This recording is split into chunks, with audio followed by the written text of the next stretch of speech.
안녕하세요. 바삭하고 담백한 파리 이야기 빠담빠담.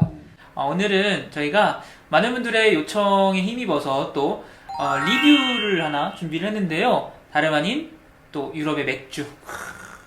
사실 프랑스는 와인이 훨씬 더 유명하잖아요. 그런데 이제 이 프랑스를 둘러싸고 있는 위쪽에 옆쪽에 나라들이 맥주 생산을 많이 하고 굉장히 유명한 맥주들이 많죠. 유럽의 맥주들을 사 드실 수 있는 곳도 많습니다. 그렇습니다. 간단하게 맥주를 좀 좋아하시는 분들은 우리가 마트에서 그죠? 구할 수 있는 맥주로 이렇게 준비를 했어요. 사실 저희가 지금 조금 떨어져 앉았는데 그 이유가 오늘 게스트를 모시려고 좀 이렇게 자리를 마련해놨습니다. 어마어마한 분을 모셨습니다, 여러분. 한번 우리 모셔볼까요? 자, 안녕하세요. 네덜란드에서 공부하고 있고요. 현재는 프랑스에서 교환학생 중인 강경원이라고 합니다.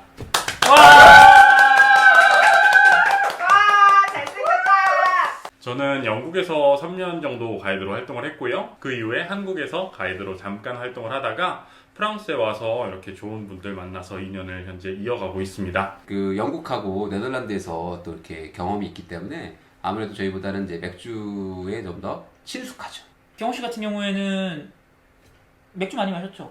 보통 저희끼리 하는 얘기가 제가 살던 영국이나 네덜란드 쪽에서는 와인이 맥주보다 조금 더 비싼 경우가 많기 때문에 프랑스에 오기 전까지는 거의 대부분 파티에서는 맥주를 마시게 됐고 이제 와인을 마실 때는 굉장히 운이 좋아서 행복하다 이런 이야기도 친구들과 했죠. 그렇군요. 역시 이 또 제3자의 이야기를 들어보니까 우리가 또 얼마나 맞아. 비싼 술을 먹고 있었는지 아무 생각 없이? 호강하고 있었네요.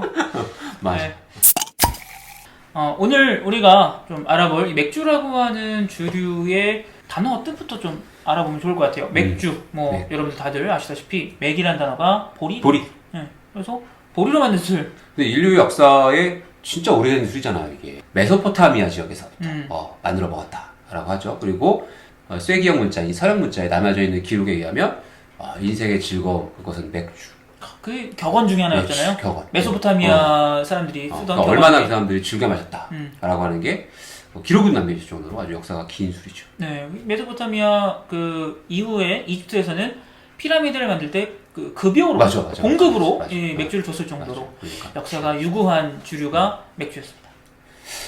경원 씨는 일단 영국에 계셨으니까 그 뭐 한참 넘어가지 유럽은 나중에 이제 우리 맥주가 들어왔으니까 들어와서 이집트, 그리스, 그 다음에 이제 로마 넘어왔을 테니까 좀 늦긴 했어도 그래도 사실 유럽에서 이 맥주를 제일 발전시킨 거는 이제 수도사들 에일 맥주인데 영국에 있으니까 좀 그런 게 또 발전했잖아요. 그렇죠. 중세 시대 때는 사람들이 워낙 위생관념이 없었기 때문에 물이 너무나도 오염됐던 상태가 유럽의 기원이었어요.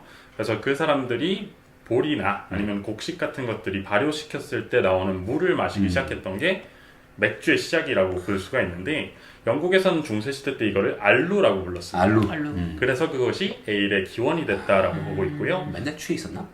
거의 그렇죠. 하긴 물개심 이제 마셨습니다. 맥주? 런던 박물관에 가보면은 거기 있는 큐레이터가 하는 얘기가 남녀노소를 가리지 않고 마시겠다라고 얘기를 하고 있어요. 요즘에 우리가 맥주를 비어라고 하잖아요, 영어로는. 그렇죠. 근데 영국에 비어라고 안 하고 그냥 다 에일이라고 한다고 하더라고요. 맞아. 그런 얘기 들었어. 비어라는 맞아. 단어가 없고 있어요? 비어라는 단어는 있죠. 그래요? 네. 크게 봤을 때는 비어라는 단어가 있고 크게. 그걸 두 가지로 크게 나누는데 라거와 에일로 나누게 됩니다. 그리고 이제 만드는 방식에 따라서 나중에 그렇죠. 이렇게 갈려지는 거기도 하죠. 그 우리나라에서는 사실은 에일보다는 라거가 훨씬 더 유명했잖아요. 그렇죠. 얼마 전까지만 해도 그랬었는데 저기 시원한 상큼한 이런 그렇죠. 이제 라거 계열이었는데 유럽에서는 에일의 역사가 더 길죠. 요거를 이제 구분하는 법을 잠깐 좀 얘기해 주세요. 이제 주로 봤을 때 발효 방식에 따라서 달라지거든요. 원래 예전에는 냉장 보관하는 것들이 크게 발달하지 않았었기 때문에 이것을 상면 발효라고 해서 상온에서 발효를 시키면 걸쭉한 느낌의 에일이 됐다라고 하고요. 나중에 이제 냉장 기술이 조금 더 발전했을 때 라거를 마시기 시작했는데 하면 발효라고 해서 저온에서 발효를 시키면은 침전물들이 가라앉게 됩니다. 그리고 그 위쪽에 떠오르는 탄산과 섞여 있는 맑은 부분을 마셨던 게 라거의 시작이었다라고 볼 수가 있죠. 그래서 색이 다르다 이게. 네. 에일과 라거 맥주 같은 경우에는 그 이 메가를 발효시키는 그 효모 자체가 다르대요. 맞아. 그래서 에일용 효모가 있고 라거용 효모가 있다라고 하는데 최초로 이제 이 라거라고 하는 계열의 맥주를 대량 생산한 양조장이 칼스버그라는 양조장 있잖아요. 체코 아니었어요? 그 체코에서 넘어간 어. 이 양조 방식을 덴마크에서 이 칼스버그라고 하는 양조장에서 받아들여가지고 제가 알기로는 파스테르 아시죠? 네. 파스테르. 파스테르가 그 맥주 발전에 굉장히 큰 영향을 미쳤다는 얘기 들었어요, 저도. 그분이 이제 이 라거 맥주를 가공할 수 있는 효모를 효모, 분리시켜가지고 저온 살균 방식이라고 하는 50도로 그 효모균을 제외한 다른 잡균들을 다 죽여가지고 유통하는 데 되게 편하게 만들었대요. 근데 그게 최초의 양조장이 칼스버그. 그렇군요. 네. 전 유럽에 와서 진짜로 에일 맥주에 약간 좀 눈을 뜬 맞아요. 케이스이기 때문에 한국에서는 맨날 그냥 가스 하고 마시는 그냥 취하려고 마시는 거지 이게 뭐. 네. 그렇죠. 라거 같은 경우에는 아무래도 탄산이 있고 저온에서 발효를 시키다 보니까 시원하게 마시는 게 일반적이고요. 그렇기 때문에 더운 나라들에서 유명하죠. 뭐 스페인 쪽에서도 라거가 유명하고 이탈리아 쪽에서도 페로니라고 하는 맞아, 페로니. 라거가 또 유명하게 되는데 북쪽에 있는 나라들은 오히려 거꾸로 상온에서 마십니다. 그래서 시원하게 맥주를 안 마시죠. 우리는 더울 때 시원해지려고 마시는 게 맥주지만 이 사람들은 정말 알코올 도수로서 몸을 데우기 위해서 마시는 게 맥주였다라고 볼 수가 있죠. 그러니까 수도사들께서 원래 이제 사순절이나 뭐 이럴 때 금식하고 있을 때 이제 영양분을 채우기 위해서 또 에일 맥주를 많이 마시고 방문하시는 분들 위해서 이제 대접하기 위해서 이제 맥주를 마셨는데 여기 이제 프랑스 수도원 같은 경우는 포도주가 나는 지역은 이제 그걸 포도주로 하셨는데 그 맞아요. 위로 올라가 이제 포도주가 안 나오는 지역에서는 이제 수도사들께서 이 에일 맥주를 마셔서 진짜 유명한 게 또 우리 그 벨기에. 수도원 맥주. 네. 그렇죠, 그렇죠, 수도원 그렇죠. 맥주. 벨기에랑 네덜란드 이런 데 발전한 수도원 맥주. 뭐 트라피스트 맥주라고 그렇죠. 하죠. 네, 그렇죠. 그거. 그래서 다 모든 것들 오래 살아남은 건 다 필수적으로 이 뭐가 필요하니까 그죠? 그렇죠. 나에게 필요에 필요에 의한 것들이니까 되게 오랫동안 정말 역사로 남은 것들이 또 오래되지 않았나 싶네요. 자 오늘 우리 준비한 맥주가 8종류. 8종류네요. 우선 좀 제 앞에 있는 것부터 설명을 드리자면 굉장히 익숙한 맥주입니다. 한국에서도 많이들 보셨을 거예요. 프랑스 맥주 중에 1664. 1664년에 처음 양조장이 생겨가지고 크루넨베르그라고 하는 프랑스 동쪽 지방의 스트라스부르, 알자스 지역 처음 생긴 양조장의 년도를 따라서 이름을 정해놓은 프랑스에서는 세즈라고 세즈, 부릅니다. 그렇죠. 세즈 수아성 까트르인데 1664를 불어식으로 읽은 거예요. 그래서 우리나라에서는 주로 화이트 맥주가 유명하죠. 그렇죠. 블랑. 블랑. 세즈 블랑. 1664 블랑. 일로스 블랑이 제일 유명하고 아무튼 라거 계열의 맥주입니다. 시원하게 청량하게 마시는 맥주고요. 두 번째는 아까 우리가 얘기했었던 최초로 라거 계열의 맥주들을 대량 생산해서 유통을 했던 대표적인 브랜드라고 할 수 있는 칼스버그라고 하는 덴마크의 양조장 이름입니다. 역시나. 그래서 이 맥주 역시나 또 2개 라거 계열 맥주고요. 덴마크의 로얄 맥주라고 불리는 이게 아하. 아무래도 제일 왕실에서 왕실에서. 손을 맡고 있는 그런 맥주죠. 그리고 세 번째가 르페라고 하는 역시나 우리나라에도 많이 들어가는 맥주인데요. 우리나라는 거의 캔으로 들어가지만 이제 병으로 저희가 좀 준비를 해놨고 르페 같은 경우에는 에디 맥주라고 해서 수도사님들의 레시피를 대형 회사에서 사가지고 위탁 생산해서 대량 생산하고 있는 맥주들을 에디 맥주라고 합니다. 그래서 이것도 한번 준비해봤고요.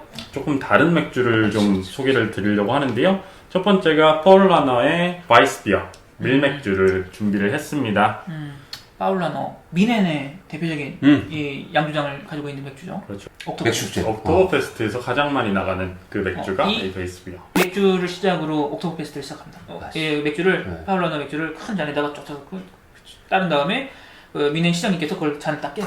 그리고 또 다음 맥주는 기네스라고 하는 제가 가장 좋아하는 흑맥주 중에 하나예요. 스탑. 스타우트라고 하는데 이 맥주가 색깔이 굉장히 많지 않습니까? 색깔이 굉장히 많은데 메가라고 하죠. 이 메가를 얼마만큼 볶았는지에 따라서 색깔이 달라집니다. 그래서 이 기네스 같은 경우에는 여러분들도 한국에서 많이 드셔보셨을 텐데 사실 기네스가 유통기한이 3일밖에 되지 않아요.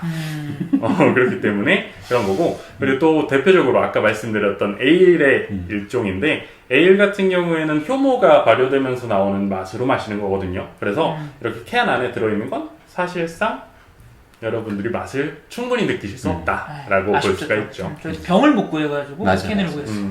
하지만 이거는 또 이제 식감으로 마시는 맥주이기 때문에 안쪽에는 대표적으로 이렇게 딸랑이. 딸랑이가 있죠. 요거 개발하는데 아주 또 획기적이라고 하죠. 그 그렇죠. 거품이 나는 거를 네. 이걸로. 끊임없이 거품이 네, 올라갈 수 올릴 수 있도록 있도록. 이거를 그래서 세 번째 맥주는 IPA라고 하는 맥주입니다. 이 IPA 같은 경우에는 인디아 페이레일이라고 부르는 맥주인데요. 인도 쪽으로 수출을 하기 위해서 만들었기 때문에 맥주의 가장 중요한 요소 중에 하나인 홉이라고 하는 걸 많이 넣게 돼요. 이게 맛도 만들어주고 방부제 역할도 해주기 때문에 홉을 많이 넣어서 홉 향이 굉장히 많이 나는. 그래서 IPA를 마시면 조금 자몽향 같은 것을 많이 느낄 수 있는 맥주 종류라고 볼 수가 있어요. 쌉싸름한 것이 그렇죠. 네, 제가 좋아합니다. 아주. 옛날에는 이 IPA가 라거에 비해서 훨씬 급이 낮은 맥주로 많이 취급이 됐었대요. 왜냐면 멀리 보내기 위해서 아하. 억지로 방부제 같은 걸 많이 집어넣은 아하. 맥주라는 인식이 있어서. 근데 요즘에는 다시 한번 라거가 너무 흔해지다 보니까 이 IPA, 인디안 페이레일이 특색 있는 맥주라고 하는 그런 개념이 생겼다고 합니다. 이제 제가 좋아하는 맥주 중에 쉬메라고 하는 요게 이제 그 수원에서 나오는 맥주 트라피스트 중에 하나이죠. 무엇이 묵직한 에일. 이것도 이제 그 트라피스트가 그냥 한 종류만 있는 게 아니라 도수에 따라서 이렇게 좀 나누잖아요. 그렇죠. 그래서 그 강한 도수부터 시작해서 좀 낮은 도수에서 처음에 이 트라피스트 좀 강한 거 드시면 이제 소맥 드시는 것 같다. 맞아요. 9도, 8도, 9도까지 8도, 9도, 뭐 12도짜리도 봤으니까 맞아요. 그래서 강한 맛이 나서 빈 속에 먹으면 아주 또 한 방에 뜨끈하죠. 뜨끈해지는 또 이런 아주 심해 맛있습니다. 그리고 연달아서 이제 이것도 이제 벨기에 쪽에서 나오는 맥주고 벨기에에서 나오는 맥주 중에 이제 이런 거 람빅이라고 해서 이제 전통적인 에일 방식으로 만들어진 전체 방식에다가 뭘 섞죠. 네. 요거는 체리가 들어가 있는 맛입니다. 벨기에 맥주 종류가 380 정도의 소리잖아요. 그렇죠. 예전에는 이 별의별 걸 다 넣어봤다가 납도 넣어봤대요. 납을 넣으면 무슨 맛이 날까? 여러 죽였을 거예요. 진짜. 취해서 죽었는지 남의 먹고 죽었는지 헷갈릴 정도로. 납득할 수 없어요. 그렇죠. 맞아요. 그래서 벨기에 맥주 이야기도 이따 마시면서 또 한번 다양한 종류 이야기 한번 해보도록 하겠습니다. 좋습니다. 자, 그러면 어느 정도 맥주 우리가 어떤 거 준비했는지 이야기 나눠봤으니까요. 마시면서 또 한번 다른 이야기들 계속해서 이제 이어가도록. 마실 수 있는 건가요? 아, 목말랐습니다. 그죠? 우리 경원 씨 지금, 어떤 것부터 마시는 게 좋을까요? 일단 뭐 가벼운 것부터 마셔야죠. 그렇죠. 향이 가장 없는 라거 라거 종류로 종류부터 마시는 마셔야 게 나을 것 같아요. 자, 첫 번째 맥주로 가볼까요? 네, 첫 번째 맥주는 펄스버그 맥주를 가장 먼저. 좀 가벼운 라거 맥주니까 이거부터 마시면 좀 좋습니다. 네. 따보겠습니다.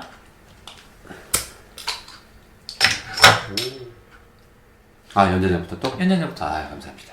경로우대. 경로대. 조금 더 기울여 주시겠어요? 라거니까 됐습니다. 조금씩. 근데 색깔이 진하네요. 그러니까요. 덴마크 왕실에서 인증한 맥주다라고 써 있고 아래쪽에는 Father of Quality Lager, 라거의 아버지라고 써 있습니다. 이야. 사람 진짜 지대로 하네요. 네. 참 아버지들이 많아요, 세상에는. 세상에 음악의 아버지, 네. 인상파의 아버지 왜 이렇게 많아? 네, 아버지들이 참 위대하신 분들입니다. 아무튼 뭐 따랐더니 설명보다는 빨리 마시고 싶네요. 한잔 좀 시원하게 드릴까요?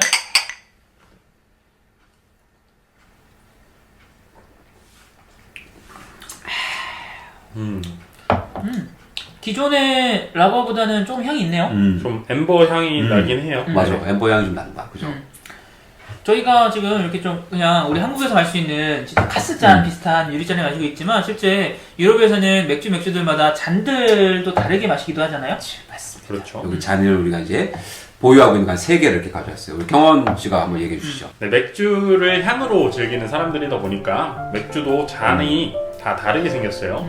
보통 일반적인 맥주들은 이렇게 일직선으로 생긴 게 일반적이고, 그리고 이렇게 몸으로 들은 거는 보통 밀맥주 아니면은 이렇게 향이 올라왔을 때 뒷향이 좋은 맥주들을 이런 식으로 많이 마십니다. 그리고 여러분들이 유럽 여행을 하실 때 꼭 중요한 게 있어요. 일단은 영국을 기준으로 말씀드리자면 영국에는 파인트라고 하는 개념이 있고 하프 파인트라고 하는 개념이 있어요. 일단 기본적으로 하프 파인트 같은 경우는 200ml를 기준으로 하고요. 그리고 파인트 같은 경우는 490ml 정도를 기준으로 하고 있는데 보통 맥주를 보셨을 때 500ml 정도라고 되어 있어요. 그리고 여기 뒤쪽을 보시면은 써 있습니다. 보이시죠? 0.5L라고 써 있어요.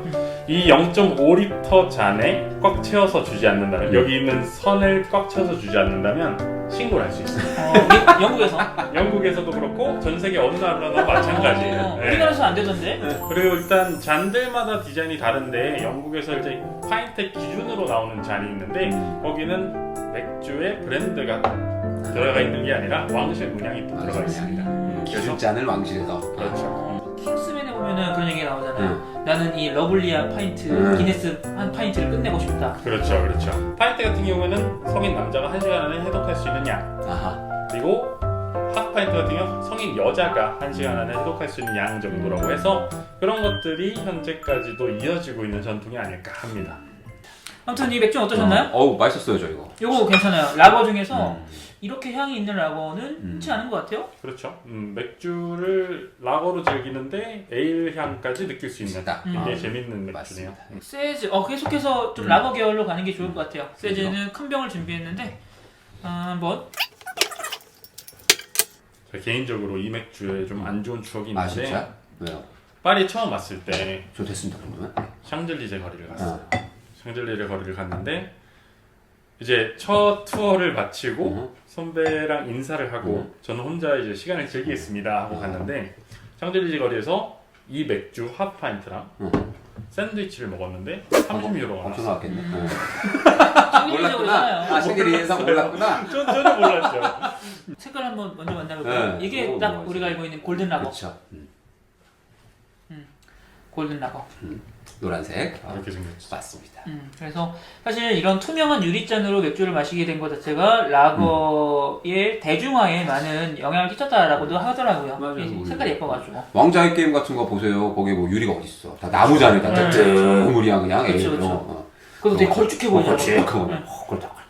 그러면은 프랑스에서는 맥주 건배할 때는 어떻게 얘기를 하나요? 뭐 똑같이 쌍떼 아니면 친친이에요. 쌍떼. 쌍떼. 쌍떼. 쌍떼. 건강입니다. 쌍떼빌 아시잖아요? 너무 옛날 얘기인가? 그렇죠? 칼스버그. 칼스버그를 먹고 난 다음에 먹으니까 꿀향이 살짝 돌아요. 그렇죠? 느껴지시나요? 아니요. 근데 라거의 전형적인 향이 꿀향이긴 하죠. 그렇죠, 그렇죠. 거의 모든 라거에서 느낄 수 있는 향이긴 하죠. 이게 덴마크에서 만들다 보니까 이게 노르만족들이 마셨던 꿀술을 모티브로 만들었다라고 하는 썰도 있어요. 그래서 꿀향이 이제 대표적인. 이제 다음은 파울라너 맥주, 밀맥주를 한번 소개를 드릴 건데 밀맥주의 맛을 한번 들으신 분들은 또 다른 맥주를 드시질 않더라고요. 맞아요. 저도 사실 밀맥주 훨씬 좋아해요. 그렇죠. 오리 맥주보다 좀 밀맥주를 훨씬 더 좋아해요. 그럼 나무루 이런 거 좋아하시겠네? 나물? 나무루. 나무루. 갑자기 저 나물 고사리라던가.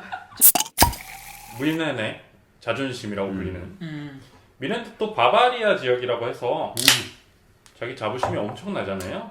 맥주 이름도 사실 바바리아라고 하는 맥주가 있어요. 그렇죠. 바바리아 맥주는 조금 소맥 맛이 나는. 맞아요. 그거 너무 세더라. 네.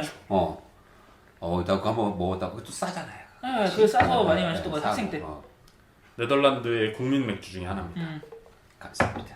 근데 독일에 사실 이런 밀맥주가 만들어진 지 얼마 안 됐잖아요.